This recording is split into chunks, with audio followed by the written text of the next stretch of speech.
যশোর বোর্ডের অনলাইন ক্লাসের সকল শিক্ষার্থীদের বাসন্তী শুভেচ্ছা এবং অভিনন্দন। আমি উত্তম কুমার বসু, সহকারী অধ্যাপক, এসপিসি কাপুরপুরা হাই সেকেন্ডারি স্কুল। আমরা গত ক্লাসে আলোচনা করেছিলাম উৎপাদনের ধারণা এবং উৎপাদনের বৈশিষ্ট্য। আজকে আমরা আলোচনা করব যে উৎপাদনের উপকরণ, অর্থাৎ ফ্যাক্টরস অফ প্রোডাকশন। যে উৎপাদনের উপকরণটা কি, যে দেখা যাচ্ছে যে উৎপাদন করতে গেলে যে সমস্ত বিষয়াবলীর উপরে নির্ভর করে উৎপাদন কার্য সম্পাদন করা হয়, ওই বিষয়াবলীকে বলা হচ্ছে উৎপাদনের উপকরণ। অর্থাৎ উৎপাদন করতে গেলে যে বিষয়গুলোর প্রয়োজন হয় বা যে উপকরণগুলোর প্রয়োজন হয়, সেগুলো হচ্ছে উৎপাদনের উপকরণ। আমরা উৎপাদনের উপকরণটাকে একটা অপেক্ষকের মাধ্যমে প্রকাশ করতে পারি, যেখানে Q equal to function of L, L, K, O, T. অর্থাৎ এখানে কি বলা হচ্ছে, যেখানে কিউ হচ্ছে উৎপাদন, এফ হচ্ছে নির্ভরতার সম্পর্ক, এল হচ্ছে ল্যান্ড অর্থাৎ ভূমি, এল লেবার যার অর্থ হচ্ছে শ্রম, কে ক্যাপিটাল, ক্যাপিটাল অর্থ মূলধন, ও অর্গানাইজেশন যার অর্থ হচ্ছে সংগঠন, টি মানে টেকনোলজি যার অর্থ হচ্ছে প্রযুক্তি। অর্থাৎ এই কটা বিষয়কে আশ্রয় করে কোনো দ্রব্য বা সেবা সামগ্রীর উৎপাদন কার্যক্রম সম্পাদিত হয়ে থাকে। এখন দেখা যাচ্ছে যে উৎপাদন নির্ভর করছে এই উপাদানগুলোর উপরে। অর্থাৎ এই উৎপাদনের জন্য পরিবর্তন ঘটাতে হয়, অর্থাৎ উৎপাদন যদি বাড়াতে হয় বা কমাতে হয়, তাহলে এই যে উপকরণগুলো আছে, এই উপকরণগুলোর যে নিয়োগ প্রক্রিয়া, সেই নিয়োগ প্রক্রিয়ারও কী করতে হবে, রদবদল ঘটাতে হবে। সে যাই হোক, আজ আমরা আলোচনা করব যে এই উৎপাদন উপকরণগুলো কী কী। প্রথমেই আসছে ল্যান্ড অর্থাৎ ভূমি। ভূমি বলতে কি, যে সাধারণ কথায় ভূমি বলতে যে এই যে ভূপৃষ্ঠের উপরিভাগকে বোঝানো হয়ে থাকে, কিন্তু অর্থনৈতিক ভূমির অর্থটা কিন্তু আরও বিস্তৃত এবং ব্যাপক। যে অর্থনৈতিক ভূমি বলতে শুধু জমির উপরিভাগকে বোঝানো হয় না, যে ভূমি বলতে বোঝানো হয় যে জল, স্থল, বায়ু প্রবাহ, সূর্যতাপ, পাহাড় পর্বত সব কিছুই, অর্থাৎ যা উৎপাদনের প্রকৃতি প্রদত্ত যে বিষয়াদি, যার মানে যোগান যে অফুরন্ত, অর্থাৎ যেটা উৎপাদন কাজে লাগছে, সেটাই হচ্ছে ভূমি। অর্থাৎ এই যে ভূমি হচ্ছে অবিনশ্বর, অর্থাৎ যেটা প্রকৃতির দান, এর কিন্তু কোনো যোগান মূল্য নেই। অর্থাৎ আমরা এটাকে দাম দিয়ে কিনতে পারি না। অর্থাৎ যে পাহাড় পর্বত বা মানে যে সূর্যতাপ বা আলো বাতাস, এটা কোনোটাকেই আমরা কিন্তু মানে মূল্য দিয়ে এটাকে কিনতে পারি না। অর্থাৎ এর যোগান মূল্য কিন্তু নেই। অর্থাৎ যে এবং এর যোগানটা হচ্ছে কিন্তু অবিনশ্বর, অর্থাৎ এটা কিন্তু কখনো শেষ হয়ে যায় না। অর্থাৎ আগেও এর যোগান ছিল, বর্তমানেও আছে এবং ভবিষ্যতেও থাকবে। এই জন্য বলা হচ্ছে কিন্তু ভূমি হচ্ছে একটা অবিনশ্বর উপাদান। এর কিছু কিছু বৈশিষ্ট্য আছে, যেমন যেটা আমরা ইতিমধ্যেই উল্লেখ করলাম, ভূমি হচ্ছে উৎপাদনের আদি উপাদান।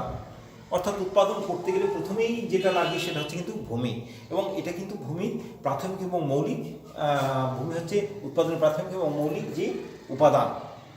দ্বিতীয়ত, এর যোগান মূল্য নেই, যে ভূমির কিন্তু কোনো যোগান মূল্য নেই। অর্থাৎ এটা কি কেনা বা বেচা কোনটা করাই সম্ভব নয়। তৃতীয়ত, এটা হচ্ছে নিষ্ক্রিয় উপাদান। ভূমি হচ্ছে নিষ্ক্রিয় উপাদান, অর্থাৎ এই ভূমিকে থেকে কিছু উৎপাদন করতে গেলে সেখানে কি লাগে, সেখানে মনুষ্য যে শ্রমের যে হাত এখানে লাগে। অর্থাৎ এই জন্য বলা হচ্ছে ভূমি নিষ্ক্রিয় উপাদান। তারপর হচ্ছে কি যে এটা অস্থানান্তরযোগ্য, যে ভূমিটার যে বৈশিষ্ট্য, সেটা কি এক স্থান থেকে অন্য স্থানে এটাকে কি করা যায় না, এটাকে স্থানান্তর করা যায় না। কি যায়, এর যে মানে অনেক ক্ষেত্রে দেখা যাচ্ছে যে ভূমির যে মালিকানা, এটা মানে হাত বদল করা এটা যায়। আচ্ছা, তারপর দেখা যাচ্ছে এই যে মানে ভূমির যোগান সীমাবদ্ধ। অর্থাৎ যে ভূমির যোগান আদিতেও যতটুকু ছিল, বর্তমানেও ততটুকু আছে, ভবিষ্যতেও ততটুকু থাকবে। তবে যে কোনো কোনো ক্ষেত্রে দেখা যাচ্ছে যে ভূমির যোগান কোনো কোনো অর্থনীতি বলেন যে এটা বাড়ানো যায়, যেমন যে তোমার যে দালান কোঠা বা এর উপরে মানুষ কী করছে, বাগান বাগিচা করে ভূমির যোগান একটু বাড়াচ্ছে, তবে এটা অনেক ক্ষেত্রে বিতর্কিত বিষয়। তাহলে এই যে প্রথম যে উপাদান যে ভূমি, তাহলে ভূমির কী কী বৈশিষ্ট্য রয়েছে, যে ভূমির যোগান সীমাবদ্ধ, এইটা প্রকৃতির দান, এটা উৎপাদনের আদি এবং মৌলিক উপাদান, এর কোনো যোগান মূল্য নেই, এটা স্থানান্তরযোগ্য নয়, এই বিষয়, এবং এটা নিষ্ক্রিয় উপাদান, এই বৈশিষ্ট্যগুলো এই ভূমির ক্ষেত্রে বিদ্যমান। দ্বিতীয় যে উপাদান সেটা হচ্ছে শ্রম। সেই শ্রমটা কি, যে শ্রম বলতে সাধারণত আমরা মানুষের শারীরিক পরিশ্রমটাকে বুঝে থাকি, কিন্তু অর্থেতে শ্রম বলতে মানুষের শুধু শারীরিক পরিশ্রমটাকে বোঝানো হয় না, শারীরিক এবং মানসিক পরিশ্রম উভয়টাকেই শ্রম বলে বিবেচনা করা হয়। অর্থাৎ এই যে শ্রমটা, যে শ্রম উৎপাদনের হচ্ছে একটা সক্রিয় উপাদান, অর্থাৎ উৎপাদনের যে উপাদানগুলো আছে এগুলোকে মানে কাজে লাগানোর ক্ষেত্রে শ্রমের ভূমিকাটা অনস্বীকার্য। এই শ্রমেরও কিন্তু কিছু কিছু বৈশিষ্ট্য রয়েছে। সেই বৈশিষ্ট্যগুলো কী কী? প্রথম যে বৈশিষ্ট্য শ্রম হচ্ছে জীবন্ত উপাদান, অর্থাৎ যে শ্রম হচ্ছে শ্রমিকের থেকে আসে শ্রম, অর্থাৎ একজন শ্রমিকের যে কর্মশক্তি সেটাই হচ্ছে শ্রম। যে শ্রমিক যদি মানে আলোচনার খাতিরে বলতে হয়, শ্রমিক যদি মৃত থাকে, যেহেতু মৃত হলে তার কর্মশক্তি থাকে না, সুতরাং সে কিন্তু তখন জীবন্ত উপাদান হিসেবে পরিগণিত হবে না। এই জন্য বলা হচ্ছে শ্রম হচ্ছে জীবন্ত উপাদান, অর্থাৎ শ্রমিকের কর্মশক্তিটাই হচ্ছে তার শ্রম। দ্বিতীয় হচ্ছে যে শ্রমের যোগান মূল্য আছে, অর্থাৎ যে অর্থ দিয়ে শ্রমটাকে কি করতে হয়, কিনতে হয়। এই জন্য বলা হচ্ছে শ্রমের যোগান মূল্য আছে। কেউ যদি সে মানসিক শান্তির জন্য বা খেয়াল খুশি চরিতার্থ করার জন্য সে যদি কোনো কাজ করে, সেটাকে কিন্তু কখনোই আমরা শ্রম বলে বিবেচনা করতে পারি না। সুতরাং এই জন্য বলা হচ্ছে যে মানে শ্রমের যোগান মূল্য আছে। তৃতীয়, শ্রমিকের সাথে শ্রমের যোগান, শ্রমিকের সাথে শ্রমের যে সম্পর্ক এটা অবিচ্ছেদ্য। যে শ্রম এবং শ্রমিকের যে সম্পর্ক এটা অবিচ্ছেদ্য। শ্রম থাকলে মানে শ্রমিক থাকলে তার শ্রম থাকবে, যেখানে শ্রমিক থাকে না সেখানে তার শ্রমটা থাকে না। এই জন্য বলা হচ্ছে শ্রম এবং শ্রমিকের যোগান হচ্ছে অবিচ্ছেদ্য। এরপরে যে বৈশিষ্ট্য হচ্ছে শ্রমকে দীর্ঘদিন ধরে বা শ্রমটাকে ধরে রাখা যায় না। অর্থাৎ যে বিষয়টা হচ্ছে এমন যে আজকে আমি কোনো কাজ করলাম না, সেটা যে আমি 2 ঘন্টা বা 4 ঘন্টা পরে যে করবো, এটা কখনো সম্ভব নয়। অর্থাৎ এই যে শ্রমটা হচ্ছে কিন্তু ক্ষণস্থায়ী, অর্থাৎ যে এটাকে কিছু সময়ের জন্য বা দীর্ঘদিনের জন্য এটাকে কখনো ধরে রাখা যায় না। তারপর কি হচ্ছে যে শ্রম একদিকে যেমন উৎপাদন উপকরণ, তেমনি মানে ভোক্তাও বটে। অর্থাৎ এই যে শ্রমিক একদিকে সে যেমন দ্রব্য বা সেবা সামগ্রী উৎপাদন করছে, অন্যদিকে কী করছে, ওই দ্রব্য বা সেবা সামগ্রী ভোগও করছে। এই জন্য বলা হচ্ছে শ্রম যেমন একদিকে উৎপাদন উপকরণ, তেমনি অন্যদিকে ভোক্তাও বটে। তারপর আর একটা বৈশিষ্ট্য, যেটা গুরুত্বপূর্ণ বৈশিষ্ট্য, সেটা হচ্ছে কি যে শ্রমের যোগান মানে শ্রমের মূল্য বাড়ানোর সাথে সাথে কিন্তু শ্রমের যোগান সেইভাবে বাড়ানো যায় না। অর্থাৎ শ্রমের যোগান রেখা কী হয়ে যায়, পশ্চাৎগামী হয়ে যায়। অর্থাৎ ডান দিকে ঊর্ধ্বগামী হয়ে পরে সেটা আবার বাম দিকে বেঁকে যায়। অর্থাৎ বিষয়টা এমন যে